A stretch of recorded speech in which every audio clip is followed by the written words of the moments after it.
Bom dia, boa tarde, boa noite. Esse é o podcast Ciência de Fato e eu sou o professor João Alves. E eu sou o Jason Ghisolfi e hoje contamos com a participação especial do professor Juliano Araújo Martins. Juliano é agrônomo formado pela Unemate, a estadual do Mato Grosso, tem mestrado em irrigação e drenagem e doutorado em engenharia de sistemas agrícolas, ambos pela USP, a Universidade de São Paulo. Desenvolveu parte de sua pesquisa de doutorado na University of Nebraska, nos Estados Unidos, e é professor do IFMT desde 2013 e coordena o curso de Tecnologia em Produção de Grãos do campus do IFMT em Sorriso. Tem muita coisa legal para contar aí pra gente e já a gente vai bater um papo bem maneiro aí. Então aumente o volume que a nossa conversa começa agora.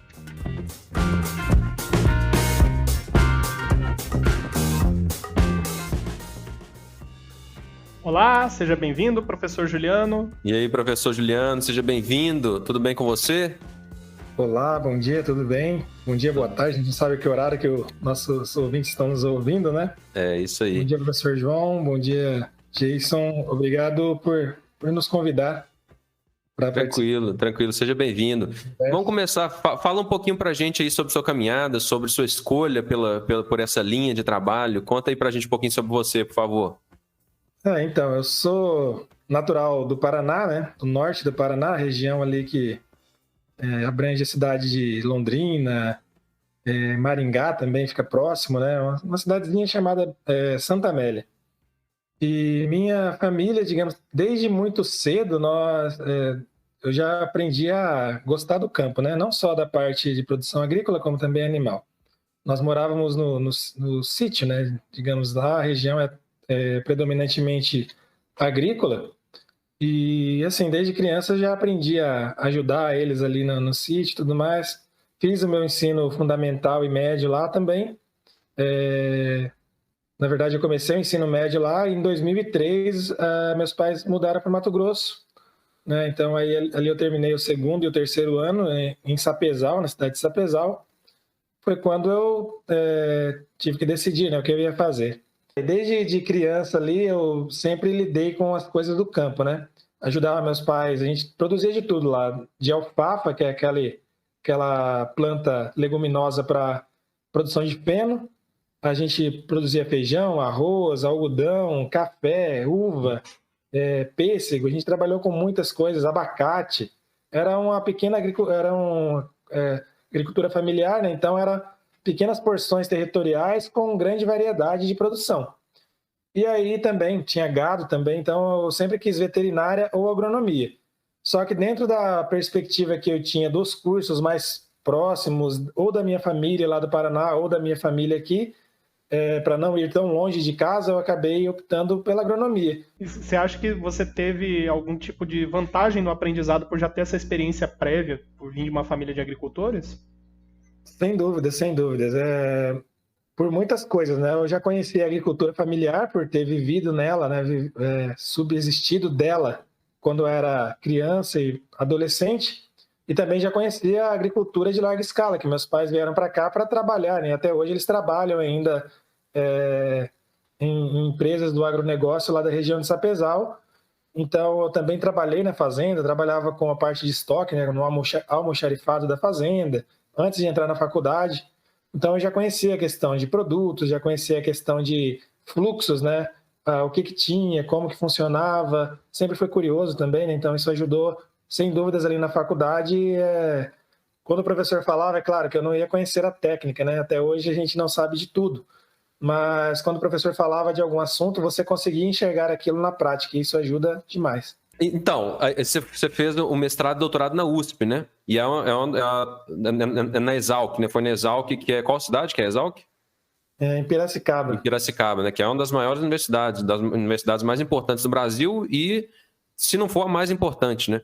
Então, você se interessou pela área e você foi se especializar, foi correr atrás da pesquisa, justamente na USP, né, para desenvolver, para continuar o que você começou na graduação, ou você procurou uma área nova, irrigação e drenagem, né, que foi o seu mestrado? Como é que foi isso? Que foi assim, no final da faculdade eu já era bolsista, né, de iniciação científica na área de zoneamento agrícola e também de demanda hídrica da cultura do pinhão manso, que é uma cultura pouco conhecida, mas voltada à produção de biodiesel. E quando eu terminei, eu fiz também o processo seletivo na UEM, na Estadual de Maringá, né? E na Exalc. E eu acabei sendo selecionado nos 2 processos seletivos para o mestrado. E aí eu optei pela Exalc, como ela e Viçosa na área de agricultura, de agrárias. Viçosa é melhor, hein? Eu estudei lá. Viçosa é melhor, hein?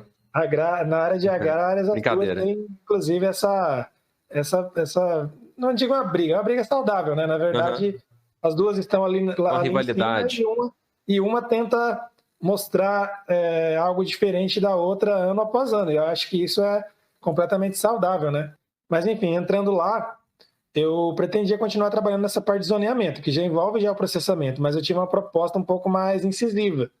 O orientador que se interessou pelo meu currículo, ele trabalhava exatamente com geotecnologias. Então, não era, assim, digamos, irrigação aplicando alguma coisa de geotecnologias. Ele era de geotecnologias mesmo, né? Então, ele falou, ó, o trabalho que eu quero com você é teste de sensores.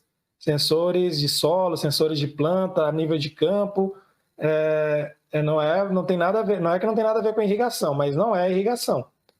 Então, aí eu e você trabalhou no doutorado foi com sensores para detecção de nitrogênio em plantas, não foi? De açúcar. Então, se você tem uma escassez, vamos supor, minha pergunta leiga, você tem uma escassez de nitrogênio, você detecta isso através da sua técnica, por exemplo, do que se desenvolveu. E aí, se tem pouco, você consegue injetar mais nitrogênio ou isso já é outro tópico, ou sei lá, uma pergunta muito boba aqui. Você trabalhou nesse sentido? Faz todo sentido, é exatamente isso. A minha intenção em quantificar o nitrogênio é exatamente para intervir dentro do ciclo da cultura com o nitrogênio que a pessoa realmente precisa. É como se eu estivesse fazendo um exame, né, na planta e falar, olha, você não precisa de nitrogênio, você precisa de pouco nitrogênio e você precisa de muito nitrogênio. Só que dentro de um mesmo talhão, se você, até andando nas rodovias, se você olhar para a direita e para a esquerda, você vai ver que tem locais onde a cultura está maior, onde a lavoura está menor, né? Dentro da mesma população. O nitrogênio ele ajuda a dar volume na cultura. Exatamente, o nitrogênio é o principal nutriente ali que vai fazer o desenvolvimento celular, né? Então, claro, todos os nutrientes são essenciais dentro da planta ali, né? Todos os que...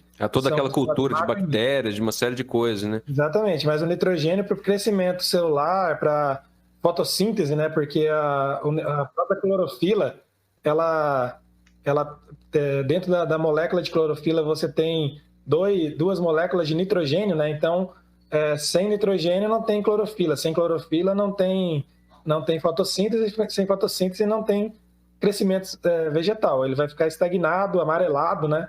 Ao invés de verde, que é a clorofila, que dá a percepção da cor verde na planta, sem ele a planta vai ficar amarelada. Então, até para quem está em casa aí e vê assim, a gama, as plantinhas ali do jardim, ou mesmo quem tem uma lavoura aí e vê ela ficando amarelada e não cresce, fica mirradinha, provavelmente é o nitrogênio.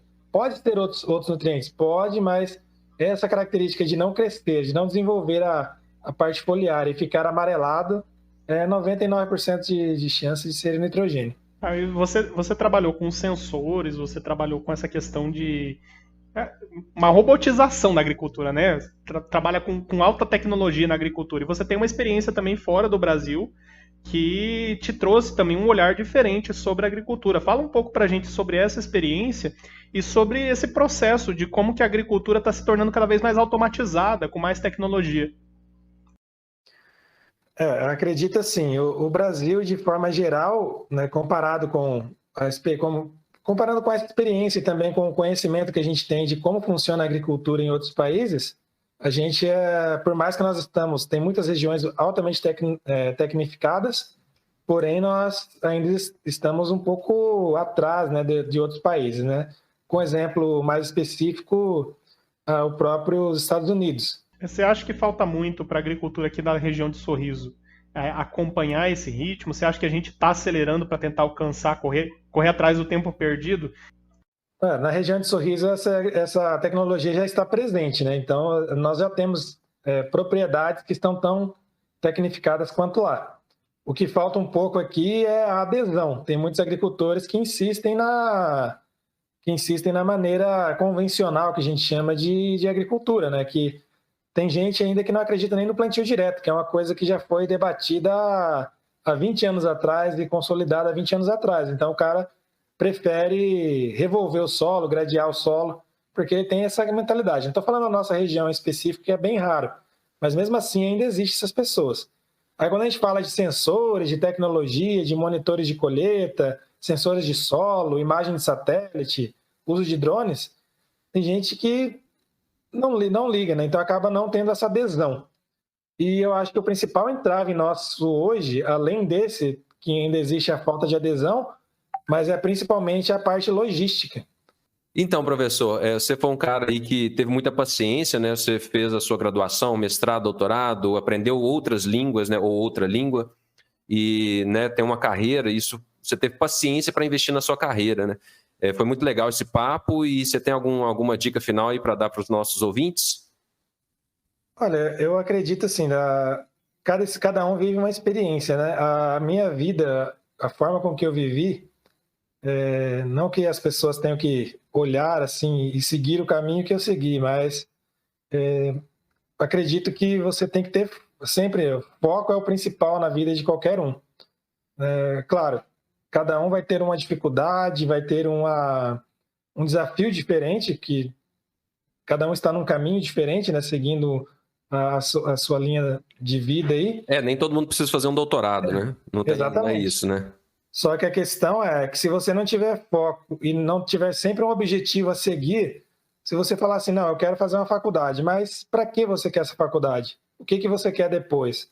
Claro, você não precisa pensar tudo isso agora, mas uma faculdade por si só não é um fim, ela é um meio. Então, assim, se você quer fazer uma faculdade, você tem que saber o que você pretende fazer com ela depois. Claro, você pode descobrir no meio do caminho? Pode, mas vai ser um pouco mais sofrido para você. Você pode até, inclusive, se frustrar. Então, eu acredito que ter foco, sempre ter um objetivo em mente e nunca se acomodar com a estagnação. Falar, não, eu cheguei até aqui e aqui para mim ficou bom. Eu acho que a gente sempre tem que ter um objetivo maior, porque nós também, de certa forma, além de realizarmos nossos próprios objetivos e nossas próprias vontades, nós temos também que entregar alguma coisa para o mundo que a gente vive, né? Alguma coisa de bom, né? De preferência não, que entregue alguma coisa de bom, né? Porque muita gente acaba se perdendo no caminho aí, ou não entrega nada, ou acaba dando um passo para trás aí. Isso que você falou é importante, né? O mundo está muito volátil, então a gente não pode ficar parado. Muito obrigado, professor. Foi um prazer conversar com você. Obrigado, eu que agradeço pelo convite e estou à disposição aí a qualquer momento, qualquer iniciativa aí, estamos trabalhando juntos. A gente vai trocar uma ideia aí mais vezes. O objetivo do nosso podcast é ser um programa rápido para aproximar você do universo da ciência. Quer se aprofundar mais sobre o assunto tratado hoje? Envie uma mensagem para o nosso podcast nas mídias sociais, @podcast Ciência de Fato, no Instagram e também no Facebook. E se você está nos acompanhando pelo YouTube, escaneie o código ao lado para se inscrever no podcast e receber no seu celular notificações sobre os próximos episódios. Por enquanto, estamos com a proposta, com a meta de fazermos um episódio por semana toda quinta-feira. Então, até lá!